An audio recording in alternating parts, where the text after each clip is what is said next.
Слънчеви град. Място изпълнено с хармония, приятелство и сътрудничество. Някой обаче иска да наруши тези ценности. Те са лунните хора, които завиждат на просперитета ни и за това са изпратили ветровки в Слънчеви град. Малкият и малката забелязаха нещо. Ето там, двама ветровки опуват врув през тротуара, така че дребните хора да се спънат в нея и да си пукнат носовете. Това е неприемливо.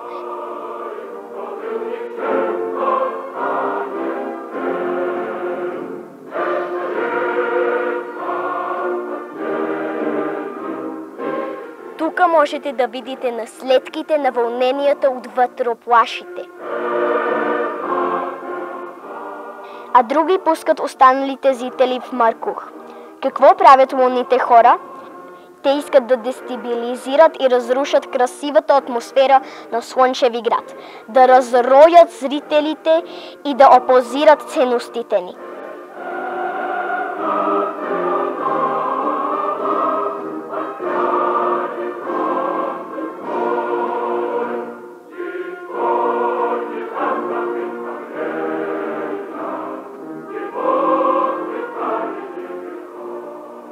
Но няма нужда да се тревожим. Нашето общество на слънчевите нареда, заедно с полицията, може да елиминира ветровките, вредители на нашите малки прусти и малки прущи. И да гарантира, че никой няма да притеснява или създава неудобства на зрителите на Слънчеви град.